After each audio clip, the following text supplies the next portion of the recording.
நகரம் நாய் விலைக்கடைன்னு வந்து இப்போ கிராமங்களில் அதாவது அவங்க நகர்ந்து அதாவது வந்து ஒரு 3 கிலோமீட்டருக்கு மேலே அவங்க வர சிரமப்படுறாங்களுக்காக நாங்கள் நகரம் கடையில் வண்டியில் கொண்டு போய் மக்களுக்கு சேர்ற மாதிரி பண்ணுறோம்.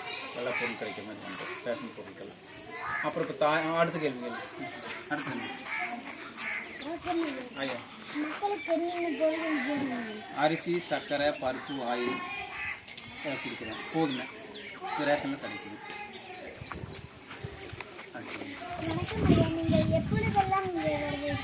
நாங்கள் இங்கே வந்து மாதத்தில் ஒரு தடவை வர்றோம். நகரம் நாய் விலைக்களை அந்த ஒரு நாள் வர்றோம். மீதி இருக்கிற காடுகள் வந்து நேரடியாக கடையில் வாங்கிக்கலாம்.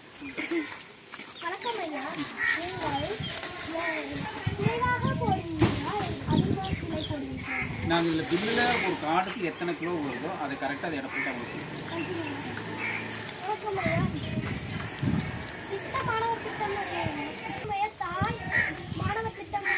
தாய் மாணவர் திட்டம்ங்கிறது இப்போ வந்து தமிழக அரசு வயதான 70 வயதான வந்து அங்கே நடந்து வந்து கடையில் வாங்க முடியாதனால அந்த வீடு கொண்டு அந்த பொருள் சேர்க்குறேன் அவங்களுக்கு.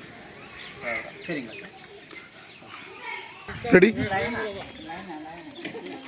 எங்களை